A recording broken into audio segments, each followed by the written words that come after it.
I speak fluent French, Ezra. I would go as premier and park out along the Energy East pipeline route in southern Quebec and go to every significant community there and explain in French how they're now buying Venezuelan and Nigerian and Saudi oil instead of Canadian oil, and how tens of thousands of Quebec jobs depend directly on the oil sands, and every Quebecer benefits from this wealth. I would do the same in British Columbia.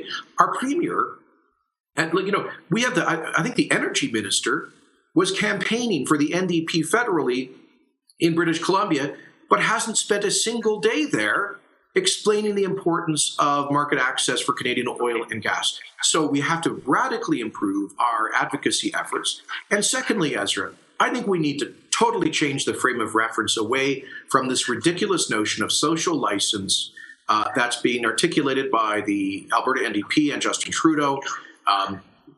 This is a shell game by ideologues to replace the core idea of the rule of law with this political veto for extremists called social license. It means if you lose an election and you can't persuade a quasi-judicial tribunal like the National Energy Board, and you can't persuade the courts, you can still trump a project that is demonstrably in the national economic interest through the kind of stunts we saw in Montreal last week.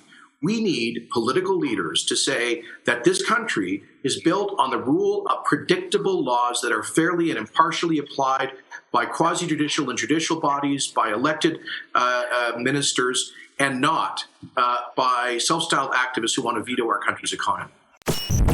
Thanks for watching. Click here to never miss a Rebel update. Want even more of the Rebel? Well, click here to become a premium member.